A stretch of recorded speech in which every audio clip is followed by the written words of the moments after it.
as Ben Jones eventually, ultimately, eats it to the Goblin Bushwhacker. It won't be the first time, won't be the last that someone will lose to the old Weed Whacker, but he gets it done. Is that you whacking the bush? Yeah. A very half-hearted whacking. That's all I do. I have to say, very, very half-hearted whacking indeed. When I whack bushes, mate, I don't muck around. I want them out of here. I want the bushes gone.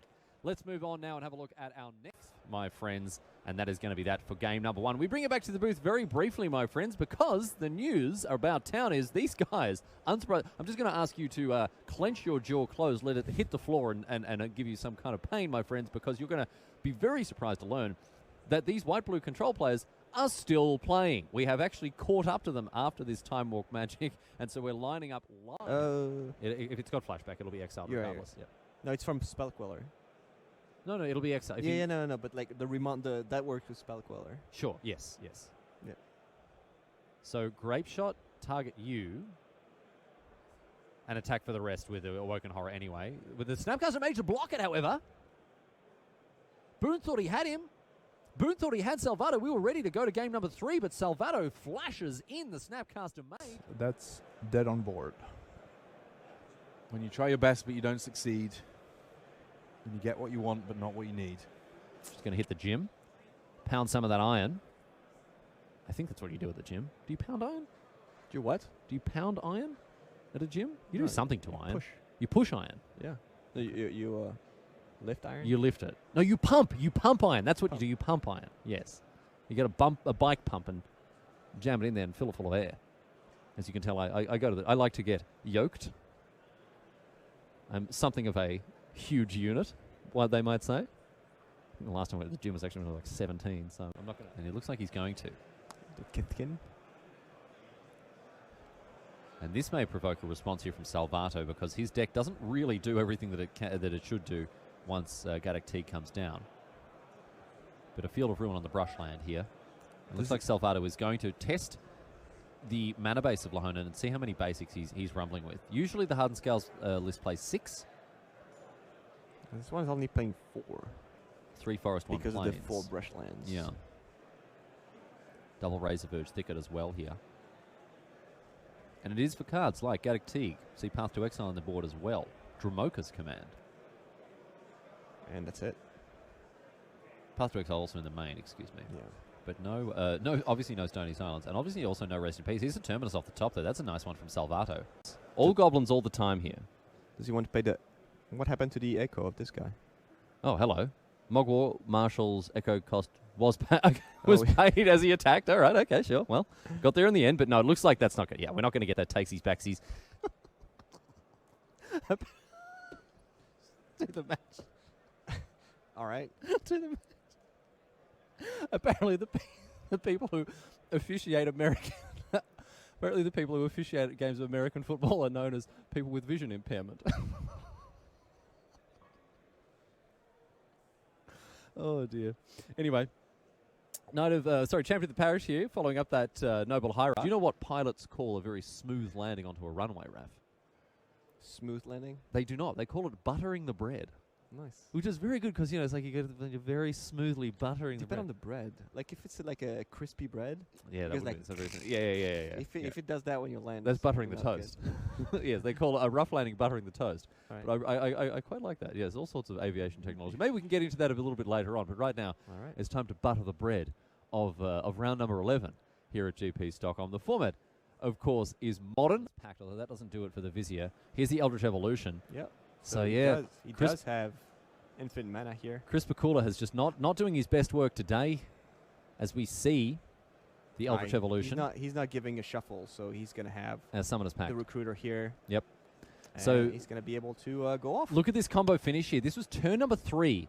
Grimmer goes and gets the Duskwatch Recruiter, infinite mana. He can then go and search for his Walking Ballista, cast it for 100 billion, and all of those can go at the Dome Ski. And Carter is so ready to concede. A characteristically optimistic approach to keeping yourself warm in this frozen hellhole of a country. I love everything about Sweden except for the price of hamburgers and the cold weather. Destroys in the upkeep of its controller, it destroys the creature with the highest power.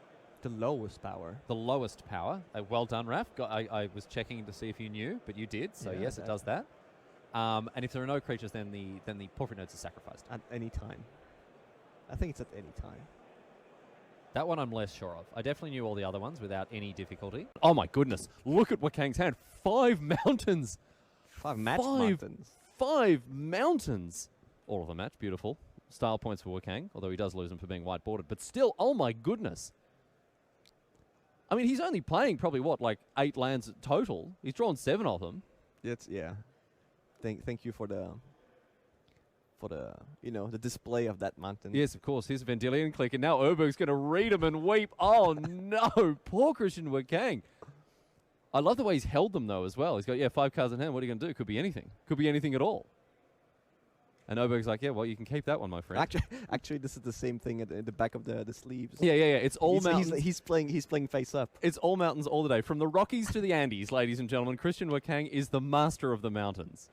No, I'm looking over the sideboard, Raph, and there isn't too much that really will do it here. An upheaval effect, something.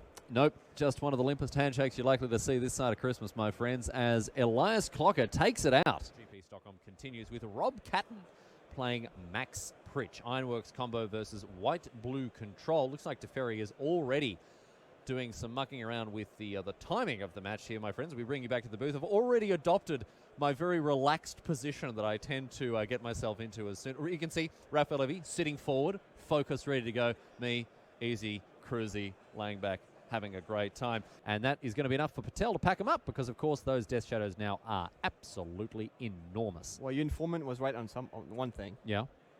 That the game was not going to take long. Yes. We didn't know which game it was. It wasn't 100% fake news, but it was pretty close to it. It was just news. Just news. Yeah. The regular amount of truth. Appearance of Teferi was not that good. As the Mage of Zalfir? No, it was a disruptive student from Urza Saga. What is he doing? That's Teferi. What is that haircut, Teferi? Why is he a 50-year-old bloke still at school? 50? No, he's a small But guy. why is he bald? He's got a little haircut like he's already got male hair loss balding patterns. He was a problem student, okay? Yeah, he was held back for 40 years. Yeah. Till his hair started falling out. Poor Teferi. That's what the gourmet angler does. Does it really? Fish don't really make noise. No, what this one does. No, He's out of the water. Yeah, but, I mean, fish still don't make make noise out of the water. Have you seen Jaws 3? Oh, the famous documentary. He's like, oh, yes, yes. No, it's generally all they need. yeah. They don't need too many of them. Sometimes you hear this deck referred to as Martyr Proc as a result. Obstructionists. So the Nimble Obstructionist cycled to counter the ability there. That's a pretty good bolt here. Yeah. So 1 blue and 2 deal 15 to you. It's pretty good. Yeah. Also kill your creature. Yeah. Yeah. Yeah, it's not too bad. It does nothing. I've never seen a hard cast bridge from below in my life. So here, we'll get to that later. But here, it's pretty interesting what's happening here. Go on. Zangi's playing a Neonate here, hoping to draw a 0 casting cost creature, so he could play it and bring back the Vengevine to attack right away. That's exactly what's happening. He's got it as well. Yeah, he's got the Hangerback Walker. So that's the second creature spell that's been played this turn, And he also gets a zombie. which means that the Vengevine will come back and the bridge will trigger a huge turn for Zhang. He's even going to top it off by attacking for 4, and this is the power of the Bridgevine deck. This is what he wants to do.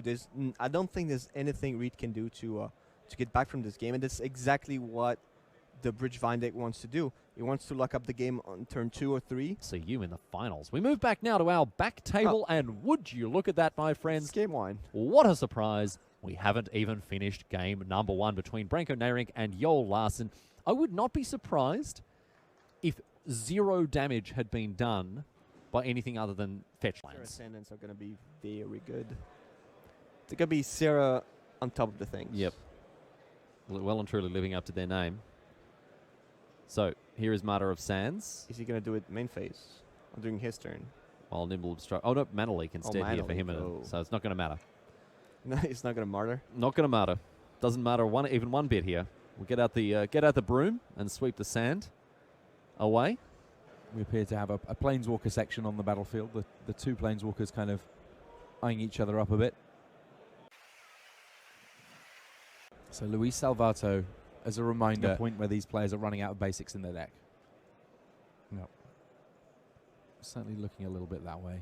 And yeah, with the extra basics in. Gotcha, bitch! For Luis Salvato, that last search did not provide fruit. Luis also has a basic in his graveyard, which